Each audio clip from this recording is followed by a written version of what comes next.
Hello, everybody. Welcome to the Week 7 Rotoworld Football Show Waiver Wire Q&A. I am Patrick Daugherty, joined by Kyle Dvorchak in an old school cafeteria.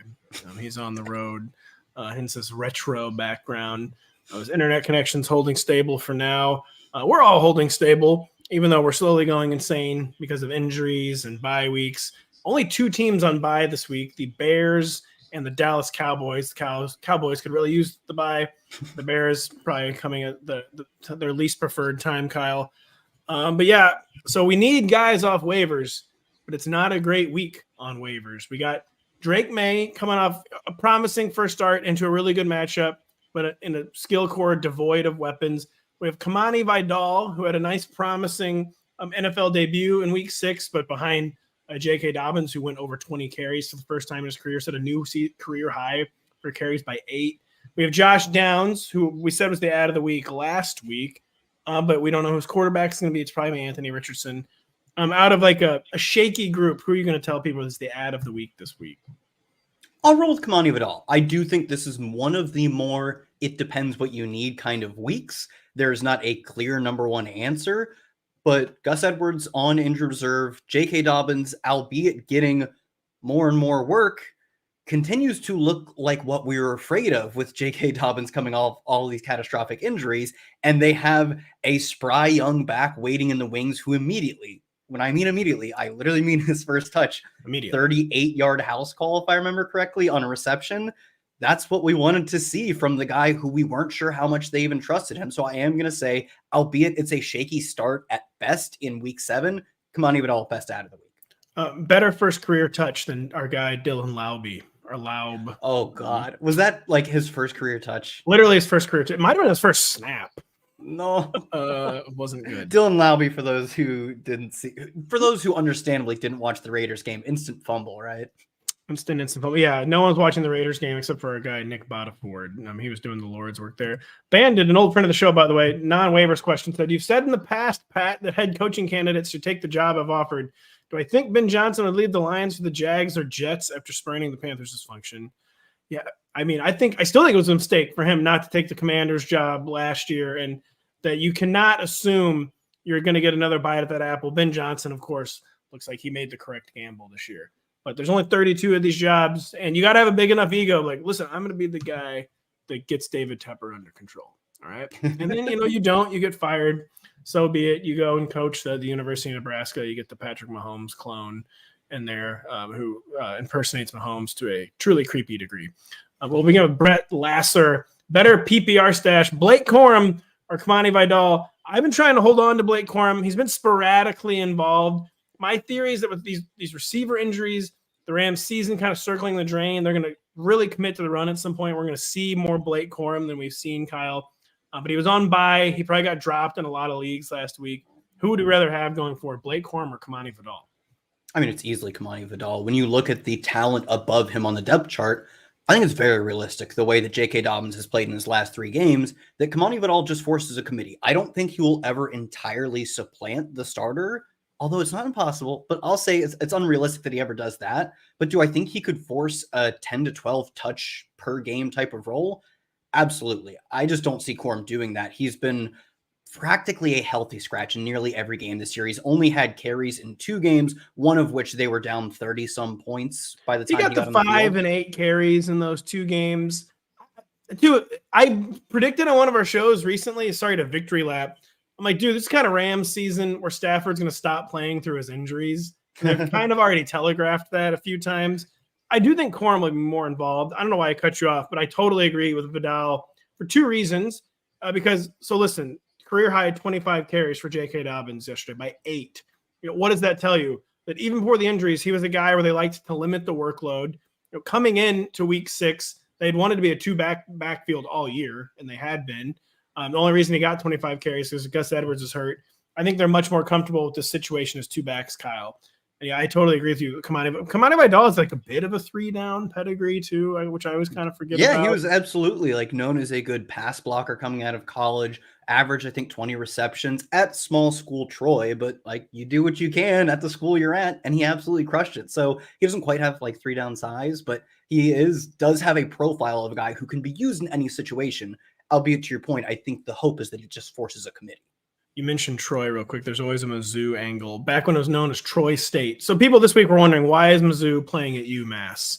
And the original why is Mizzou playing at UMass was why is Mizzou playing at Troy State on a weeknight? And then people were really wondering, Kyle, why we lost that game. That was 10 or 15 Wait, years but ago. what's the answer? Why were you playing? I don't even remember. I think it was like a favor to an AD or something. No one could ever explain why we were playing at UMass, but I digress. Weekly viewer Lynn Dorfins, happy Monday. How will we rank these wide receiver and half PPR rest of season? Xavier Worthy, Jordan Addison, Christian Watson, Michael Pittman, kind of like the on the fringe gang. These are all like borderline wide receiver 3-4s. They're in the top 40, but they're maybe not in the top 36. How are we ranking Worthy, Addison, Christian Watson, Michael Pittman, Kyle? I'll take Addison kind of clearly at the top. He's probably among the group, maybe like the least likely to be his team's wide receiver 1. I guess he technically has to be the least likely to be his team's wide receiver 1, but he plays easily on the best passing attack out of that. I guess that's true. As from a fantasy perspective, we get to the playoffs and he plays a real defense. Let's not get crazy. Let's not get crazy here. You mentioned one of these guys on the team is Patrick Mahomes, Kyle. Yeah, the Chiefs have got to be like 24th in passing yards or something. Like, not to discredit Patrick Mahomes, they just don't care, nor do they have to score points right now. If this was like playoff best ball, it'd be like, yeah, take literally anyone with the Chiefs. They're winning every game. They're going to the Super Bowl. But they're just not particularly great at passing right now, in the sense of they don't do it in a way that gives us the fantasy points we want. Not that they don't actually find success. They do find a lot of success. That's the big thing with the Chiefs. There's just a huge disconnect between real life and fantasy right now. It's the biggest disconnect in a sense of it's better in real life than it is in fantasy than I think I've ever seen. Because we get a lot of it's worse in real life, like the Jameis Winston and Ryan Fitzpatrick years. We don't get a ton of, well, this team's actually awesome and no one scores points, but this is absolutely that. Whereas Jordan Addison, his team actually does score a lot of points. They've gotten really good quarterback play out of Sam Darnold, and it's trickled down to Addison once he got on the field. So I'm going to go Addison. I still think I put Worthy number 2. Michael Pittman is also not the best receiver in his team. We need to make that clear. Josh Downs is better than Michael Pittman. Christian Watson, I maybe would also take over Pittman. I'm putting Watson 4th just because it's the most uncertain rotation. Pittman has a lot of variables, but we don't really know what the going forward quarterback situation is. We think it's Anthony Richardson. I'm going to put – here's the problem with these 4 Lindorphins is that Addison is the best right now, but I think it'd easily be 4 in like a month here. One thing with Xavier Worthy, I'll say, he's going to have to play a bigger role than they were expecting. But we know like the post-bye rookie leap is a thing for receivers. The bye week came at a perfect time for a Chiefs team trying to remake its receiver core. Hopefully, we're going to see better Xavier Worthy usage beginning this week. So I do like Worthy. Worthy. There's the 9th Juju Smith-Schuster catch of the game, folks. There it is. Addison, though, too, is the kind of guy where you don't have to really despair about the low target totals because he's getting a lot of like one-on-one looks. So even games where he gets like 4 targets, one of them is probably like a one-on-one look in the red zone. That's imagine if Xavier Worthy was good. It's kind of like that. Yeah, it's kind of already how he's been living, but it's a really interesting group there at Lindorphins. JD Empire, real quick. He needs a good defensive pickup, Kyle. We have this week, we have the Bengals at the Browns. We have the Colts playing Tyler Huntley. Horrible Colts defense, but they're playing Tyler Huntley.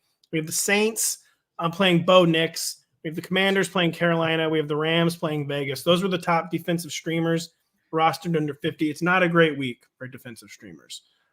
I would maybe just going to take the Bengals facing Deshaun Watson. I was going to say, frankly, anytime the Browns opponent is under 50% rostered, it's kind of a good week for streaming. That's just the cheat code, dude. He's terrible. He's genuinely every week the historic stats of no team has done X since the 44 Philadelphia Steelers. The Steelers, always the Akron tourists, always. Yeah, that's a good one.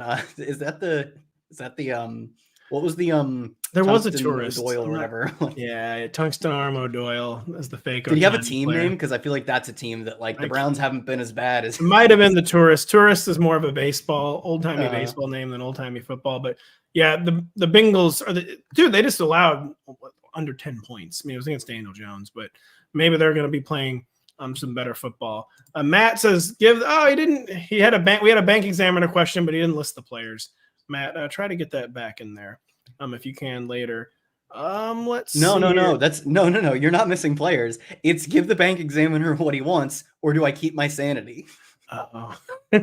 I mean, he's taken the sanity too. Like that was one of the things he wanted, and he got it so instantly. There's no winning. Is Kyle in a dorm room? Where are you, by the way? An Airbnb in South Carolina. All right, there you go. Weekly viewer FMP823 wonders, why am I still holding on to Javonte Williams? Please give me sign off to drop him. Javonte kind of had the dead cat bounce after the Tyler Bidet back injury. We're like, all right, Javonte looks a little more spry. Maybe he's going to make the most of this second chance. And now he has not the past 2 weeks, Kyle. Audric Estime has been activated. He was not really involved in week 6. Are you giving people sign off on dropping Javonte Williams yet? It's not a great week to drop him, but absolutely. He's just not the back he once was. Maybe the sort of silver lining, but it's like a dusty, rusted bronze lining. I don't know if bronze rust or not, but it's a rusty lining, is that he's still getting a lot of targets. I think he had 6 targets last week. So maybe there's some fringe PPR wide receiver 3 juice, but even that is putting it kindly, and it's leads to no ceiling. It's like, oh, great. I mean, it's what Samaje Perine did last year.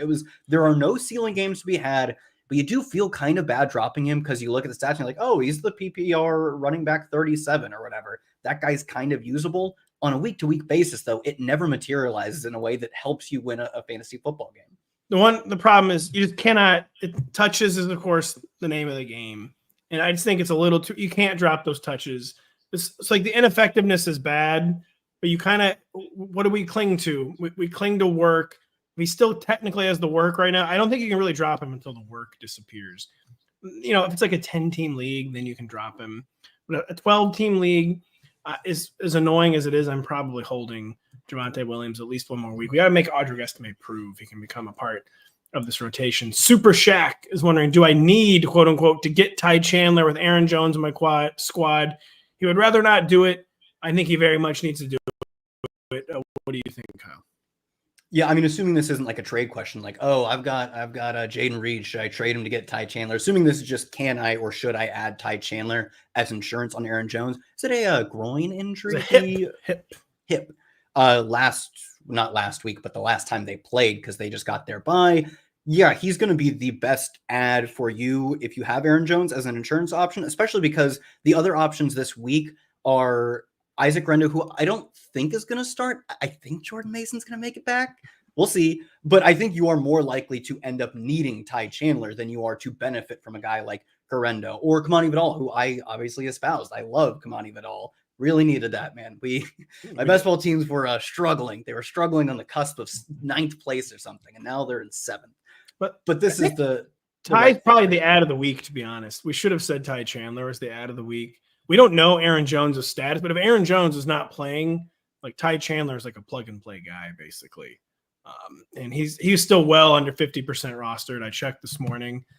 So Ty Chandler, you need on your roster.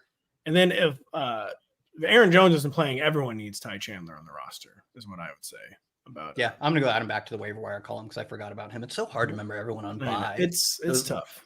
Mr. Joseph Garcia wants to know, better streaming option, the Saints or the Broncos? The game is in New Orleans. It's a 37.5 total, Kyle. The Broncos are 1.5-point road favorites. Hellaciously bad offensive environment. You'd rather stream the home team or the narrow road favorite Broncos? Yeah, I'll take the road favorite Broncos. As much as Bonix is not good, he's bad. He's definitely bad, right? He's bad. It's a shame, but he's bad. Spencer Rattler is worse. I believe Spencer Rattler is worse. So I'll just go with that. Also, Vegas seems to think, at least in part, that that's the case as well. Here we go. Drake May, one of the ads of the week. Someone looking to stream a quarterback. We're streaming Daniel Jones against the Eagles, or this is going to be the best setup Drake May probably has all year, of going to England, facing the super downtrodden Jaguars. A horrible defense. They're allowing the most quarterback fantasy points. But, you know, as much as the Jags are a good matchup for Drake May, there's a chance Drake May is the matchup the Jags defense has been waiting for, Kyle.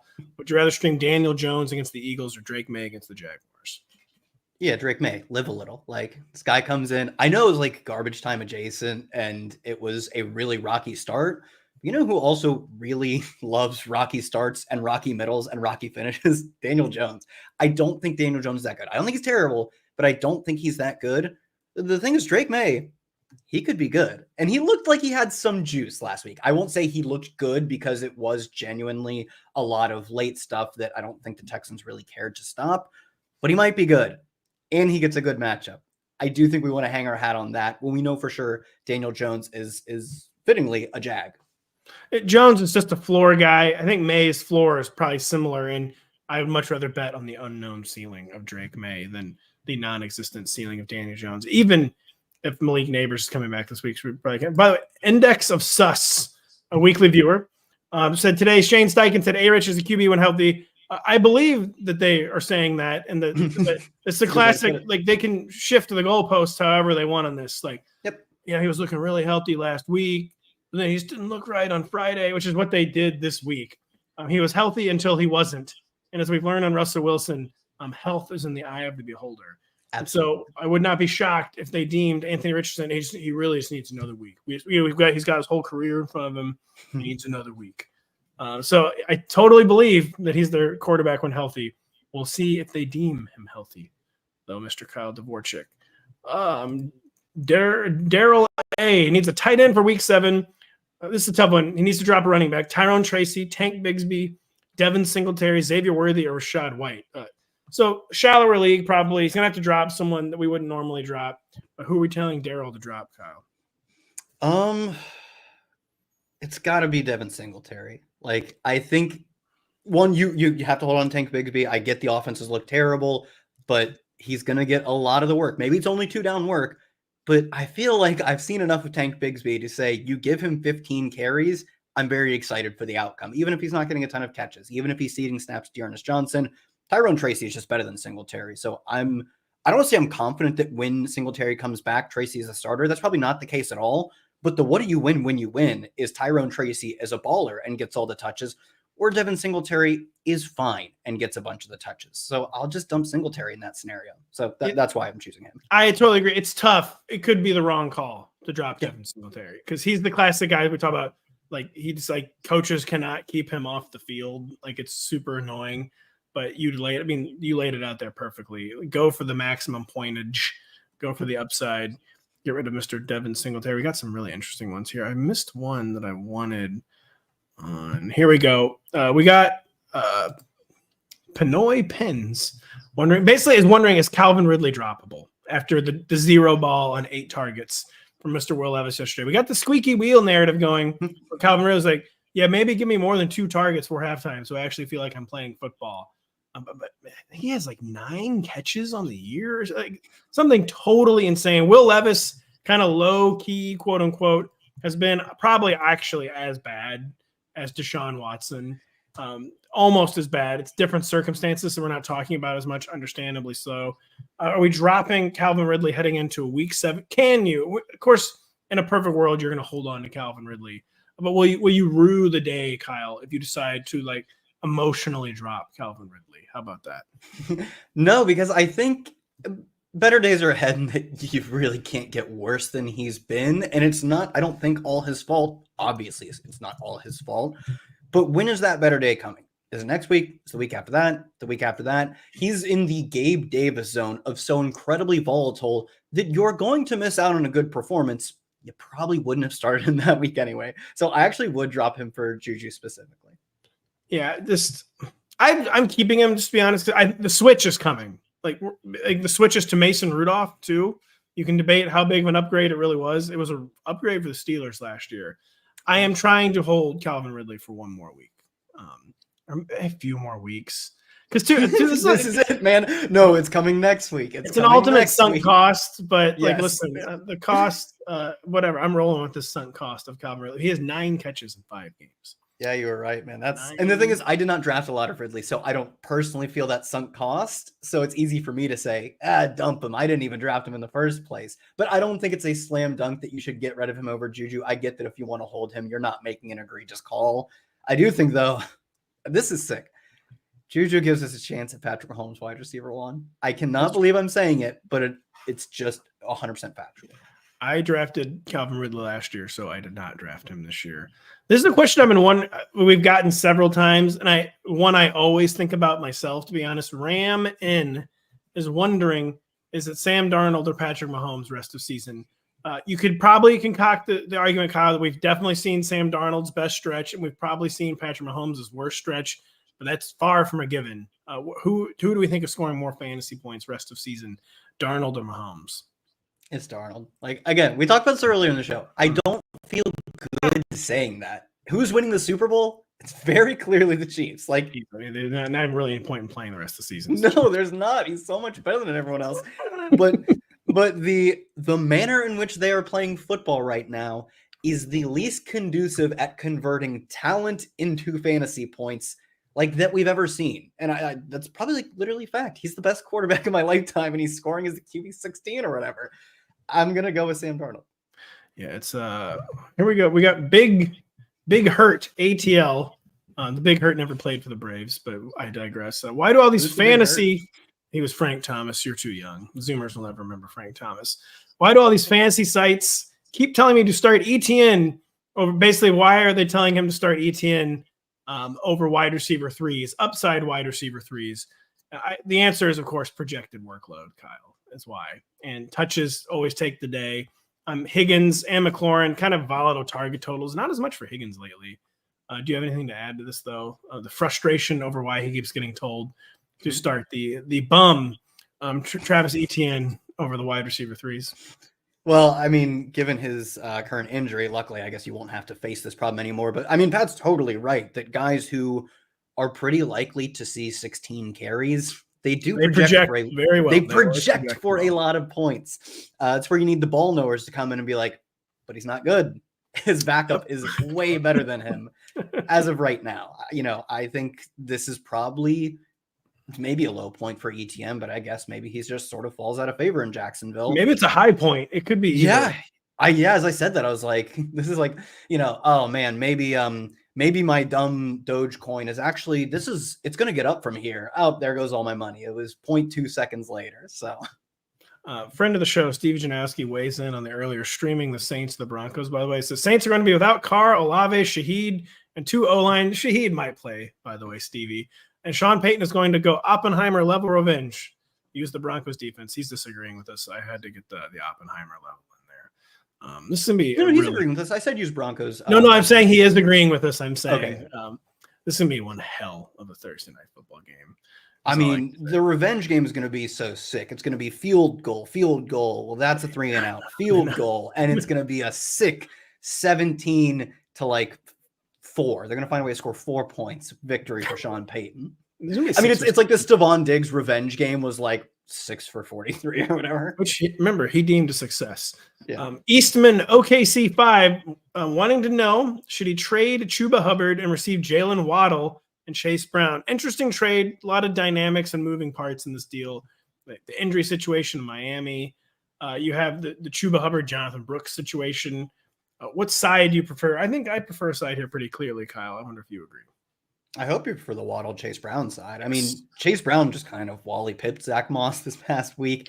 He's been playing better than him all season. I don't think it's a complete domination of the backfield, but what we need to see. He had a late fumble.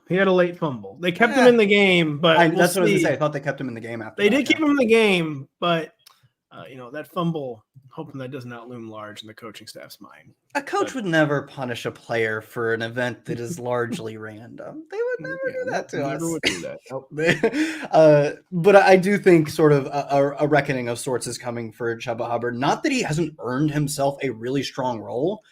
You just don't draft a second-round super talented running back not to use him over the long run. And this will be especially painful when you're holding on to Chuba Hubbard and he scores well for the next 2 or 3 weeks. And as you're approaching the playoff run, as you're making the playoffs, he is just a stone cold zero, or at least not usable. So especially because I think Waddle's production is going to come when it matters most. And you can buoy that right now with Chase Brown. That's kind of the clear side to me.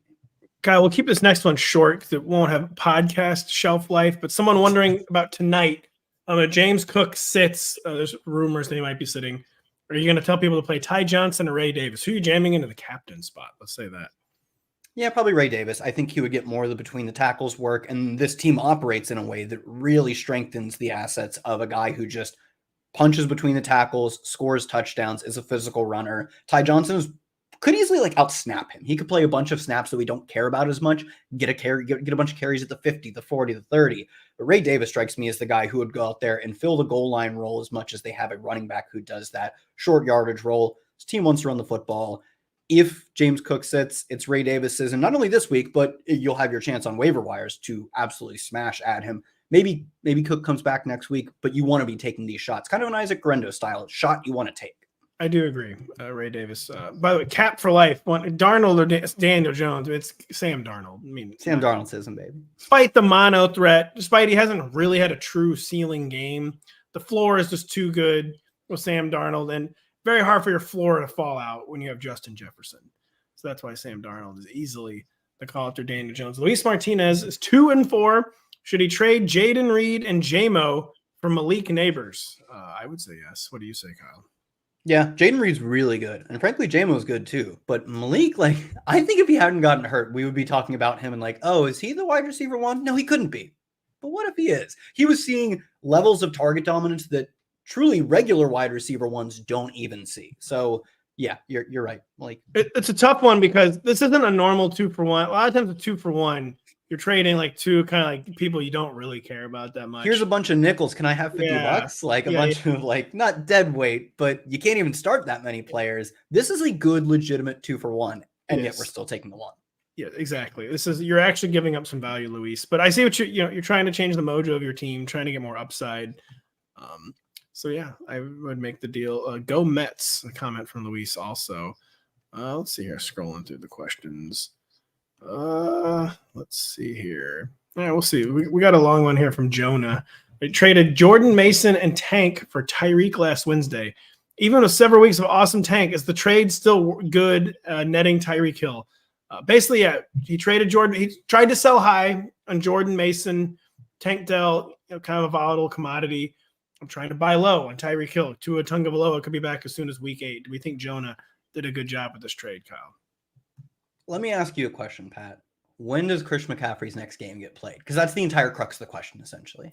I thought it was going to at least practice this week, and now they're claiming he's not even going to practice this week. So it's October 14th. Looking a little hard to believe we'll see Christian McCaffrey before November 1st. I'll say that. Don't they have? Is it a week 9 bye? It's a later bye. Yes. Yeah, I want to say it's week 9. Apologies, that's wrong, but I believe it's week 9 in which they could feasibly bring him back in week 10. I don't know 100% that he even comes back in week 10. Week 10, November 10th is kind of the bullseye that is getting circled. Yeah. They have their bye in week 9. Yeah, the line I think has to be set at, I guess, 9.5, basically. Does he get over it and play in week 10, or does he come back sooner? I guess I'll say he comes back week 10, and he's getting enough work, obviously, as Christian McCaffrey, even if they platoon him a bit, that Jordan Mason is nothing more than a fun little flex play. I guess this is still probably a good trade, but the volatility. Very textbook sell high, buy low trade. I will say that for Jonah. It could horribly backfire. Jordan Mason is like an as by the book sell high as you're going to get. Tyreek is kind of as by the book of a buy low as you're ever going to get. Tank Dell is like a perfect throw in, like the definition of a throw in to this kind of deal. Better than that. And Jordan Mason too did just not finish a game because of also injury. True. So I think he did a good job there, Mr. Jonah. Sam Darnold or Trevor Lawrence for next 4 games to fill in for Kyler. Is Kyler hurt? Did I miss something? No, it's probably just Kyler's not good. Darnold or Lawrence for the next 4 games. Darnold. People are disrespecting Darnold, man. He's like, well, Kyle. Let's be real. I think we've probably seen. I think we've seen the high point for Darnold. I do think we've probably seen the high point for. Maybe. I mean, he was leading the NFL in touchdown passes through 4 or 5 weeks. So I would say, I guess, in a sort of technical sense, we've seen the high point.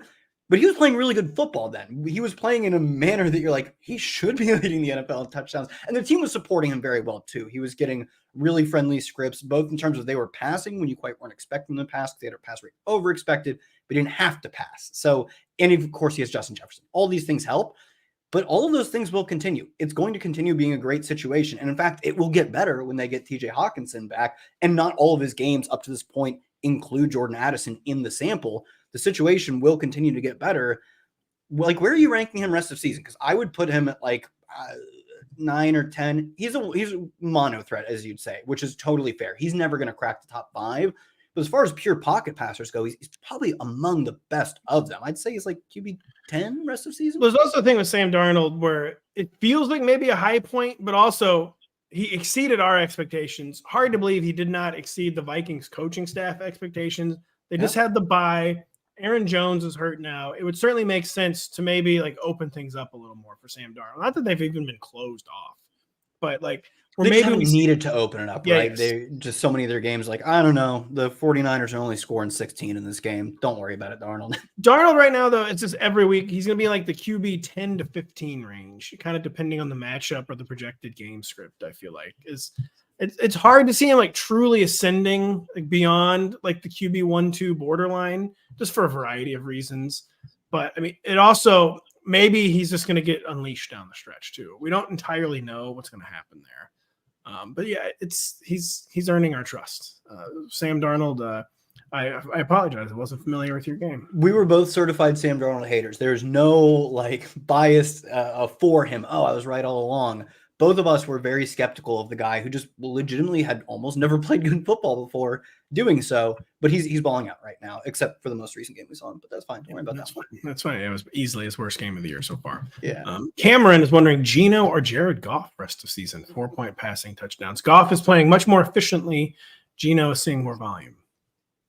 I think Geno, but you can break the tie. I don't have a strong opinion. I like that Geno throws the ball 100 times a game. I wish he was better at throwing the ball. It's weird. This is one of the areas where touchdowns matter. Like with quarterbacks, we really like to focus on attempts and we focus a lot on supporting cast. Like Goff is going to be just remain way more efficient for like a variety of reasons. Absolutely. And, Goff on the road or whatever. But even on the road, he's in domes a lot of the time. I'm probably against my better judgment going to say Jared Goff, but it's very hard for me to like go against like the 43 attempts a game for Geno. But even with like the 29 to 34 attempts per game for Jared Goff, I just think he's going to remain a little more efficient, have way more touchdowns. And you can't chase and predict touchdowns, but it just seems like they're way better odds for Jared Goff. So that's what I'm going to say. Tony is wondering, he traded Monty and Baker Mayfield for Mike Evans, B-Rob, and Eckler.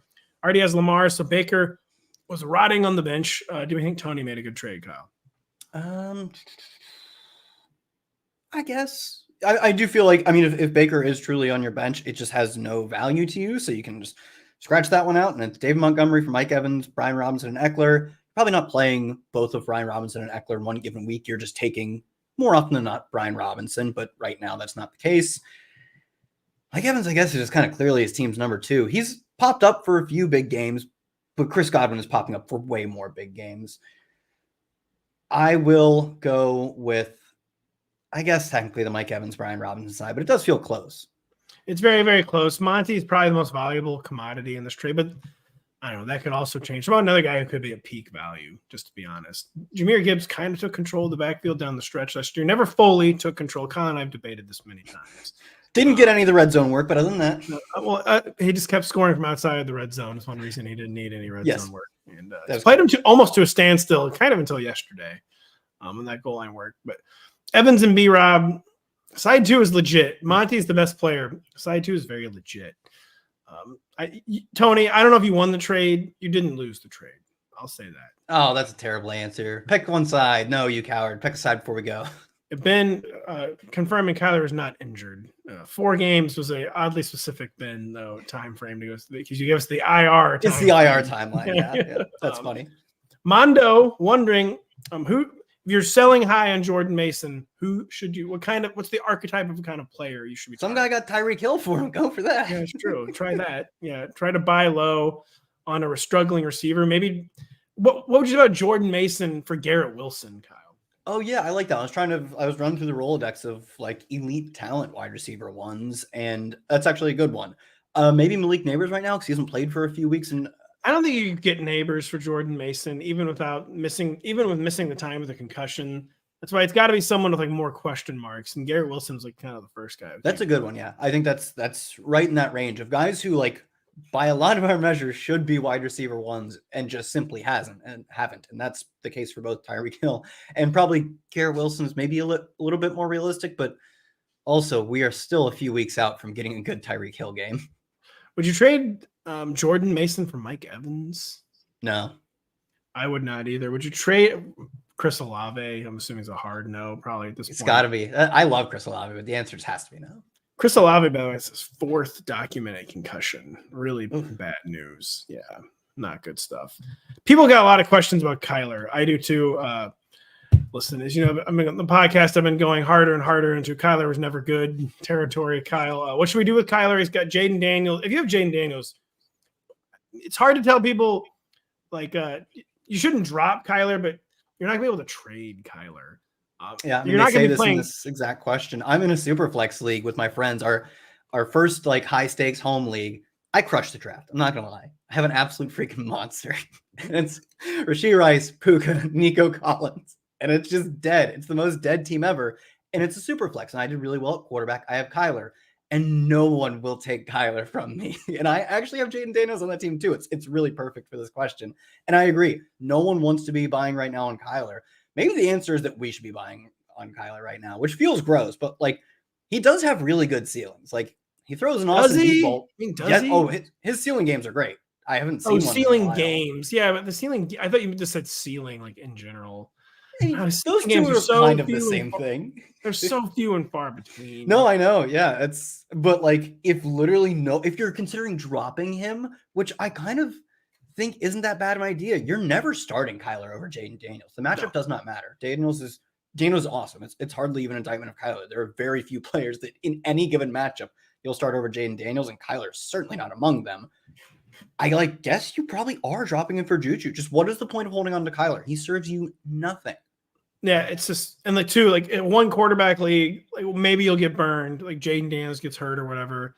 Just add someone. And like honestly, instead of like working the phones and like expending like real time energy, time is money. Like you shouldn't be wasting it trying to trade Kyler for like pennies or whatever. Yes, I had that experience too, where I sent in a few offers and someone tried to haggle me, and I was like, "Man, it's not worth it." No, so whatever. I'm just a deep sigh, and it's just not worth it. And especially, I think Juju's a good ad. You're probably not going to get a ton of value for Kyler anyways. You're going to get slightly more than Juju going forward, and it's not worth your time to close that little expected value gap.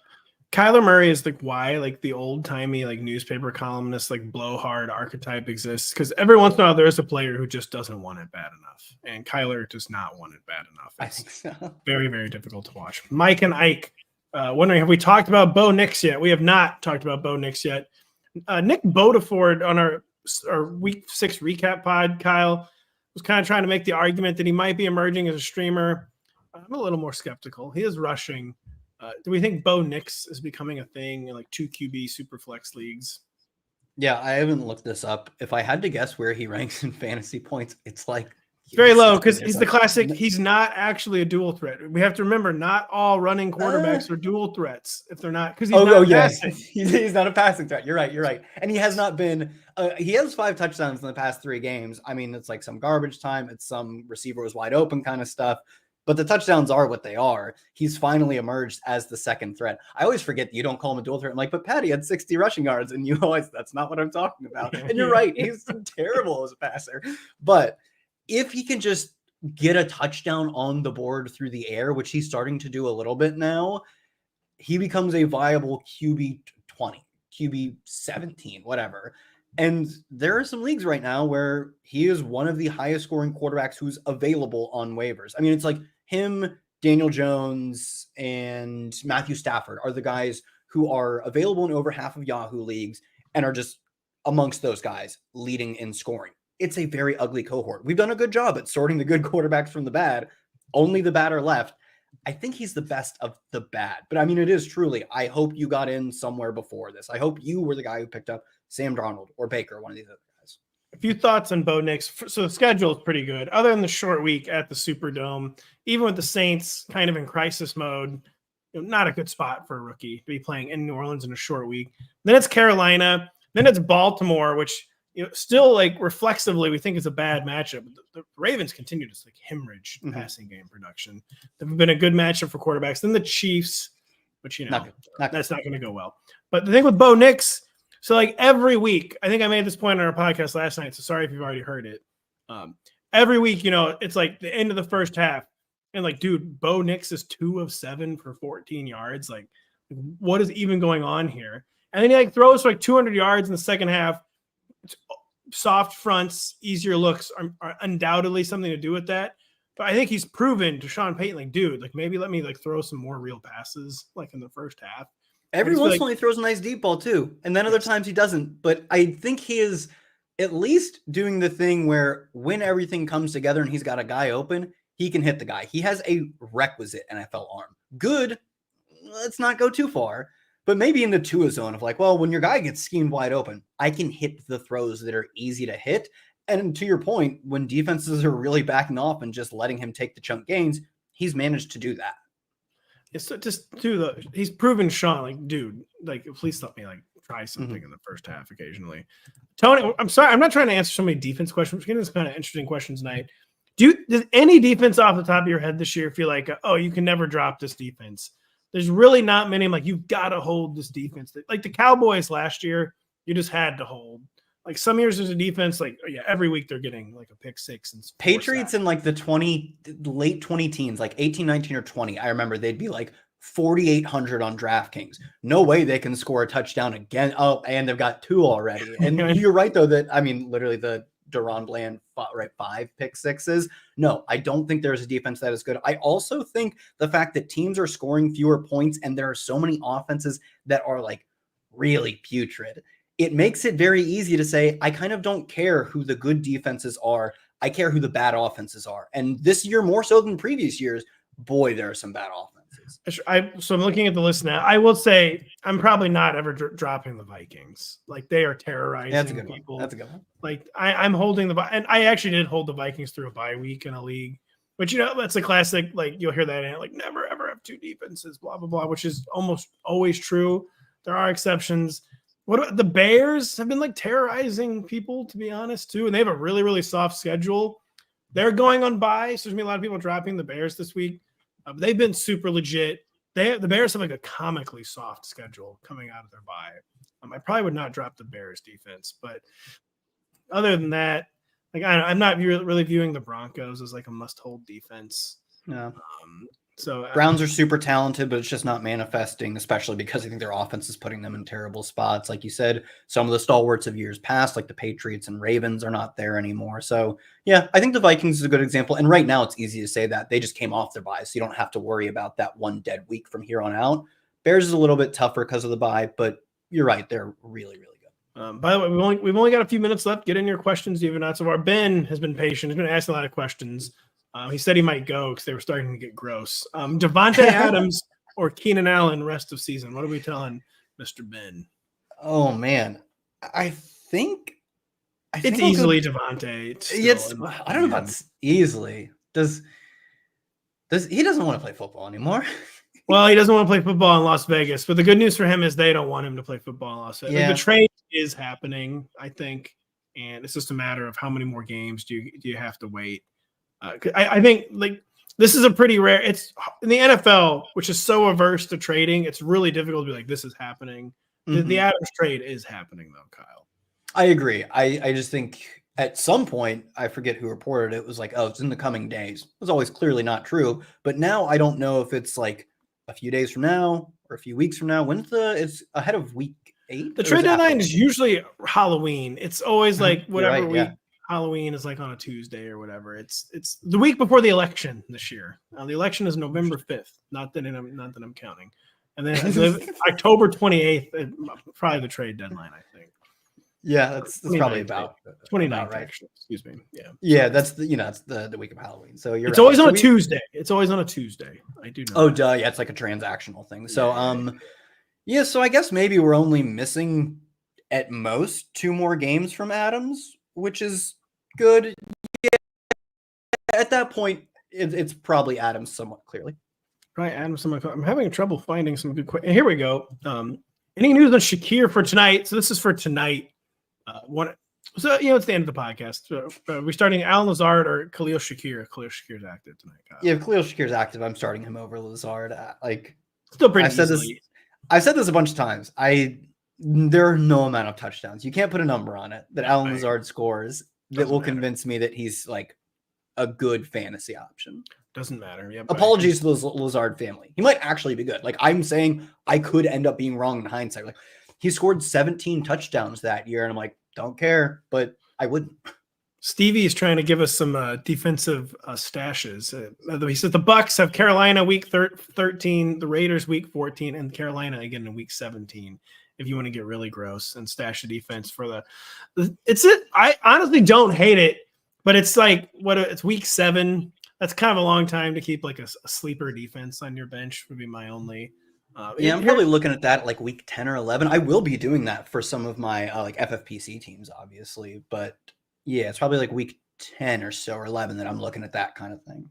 Chad is a weekly viewer. I haven't answered one of his questions yet. Chad, what do you really want to have answered before we get to the end of the show here? I'm going to take you off screen here as you get in a final question. Let me see if I have any other final questions from anyone else. Javante or single carry rest of season. That's also good. From Ben. That is a really, really good one. I guess it's Javante because I don't know. I think it's Javante. Chad, what do you want to know about? You just want to know about Trey Tucker in general? He wants us to speak on the Trey Tucker disaster, and boy, was it a disaster! A zero ball for old Trey, who, man, I think I had in the top 40. I'm like, screw it, they got to throw to someone. This guy, and I think I had like a wide receiver 39. Like, can Trey Tucker, even be relevant if the quarterback's Aiden O'Connell? Because he'd been popping for some big plays. He has actual draft pedigree. He was a day 2 pick. Devontae is going to be gone. That can't be right. There's no way they drafted Trey Tucker on day 2. They did. Why would they do that? I don't know. Do you think Trey Tucker will have wide receiver 4 value, Kyle? No. I mean, maybe one week he'll have wide receiver 2 value because he is like a very spiky, high variance kind of player. But his distribution is centered around like 3 to 4 points. And that's not a guy you can count on, even if you can look back and say, well, if I just started him on the good weeks, you're not going to survive to get there. He's an MVS all-star. You just have to be comfortable with that variance. Our viewers are very sad. God. I'm so sorry to Trey Tucker. He grew up where I used to live. He should have gone round 2. He went round 3. I'd have taken round 2 if I'm being honest. Our viewers are very sad because James Cook has been ruled out tonight. Samuel, it's Ray Davis. We're going Ray Davis in the touchdown opportunities and the early down banging over the third down work of Mr. Ty Johnson. Chad is saying, is Trey Tucker Timu Rashid Shaheed? Timu is the resale website. No offense, maybe they sponsor us. I don't know, but I don't think they do. Oh my God! The NFL trade deadline's November 5th. Is there anything else going on that day, NFL? Do you ever think about that? You ever think about that, NFL? It's not all about you all the time, NFL. I guess we'll answer this question one more time. Will Kamani take over for J.K. Dobbins, or is his ceiling just being the 1B, Kyle? I'm going to say yes. I say, or at least I'm going to say hard no, just to be honest. I guess is his, I was more answering your question, is his ceiling 1B? I think the answer to that is no. I do think there is a point at which he could take over. Do we reach that point? I'll say no. It is more likely that in week 14, 15, 16, end of the fantasy season, J.K. Dobbins is still out carrying him. Is it impossible? J.K. Dobbins has been struggling these past few weeks. They're still giving him the rock, but his efficiency, which was awesome for 2 weeks, has just bottomed out already, and it's so early in the year.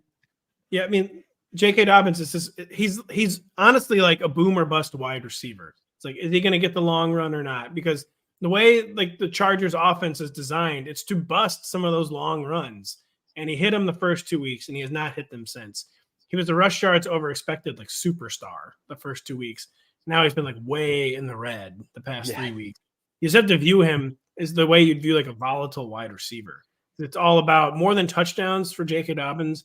It's about if he's going to get the long run or not. And it's about if we are out of time or not. Unfortunately, we are out of time. And we really appreciate you guys hanging with us. We're really sorry for all the Bills injury disasters. Khalil Shakir is active, by the way. But again, if you're listening to this on Tuesday, you don't care about any of that. We'll have another show for you on Tuesday. Denny Carter and I will be podcasting. Kyle will be back on Thursday as we preview the entire Week 7 slate. Kyle's waiver wire article is live and operable, 24 hours to get your bids in. So be sure to check that out. So for Kyle Dvorchak, I'm Patrick Daugherty. Thank you so much for listening. We'll be back tomorrow, and we'll be back next Monday.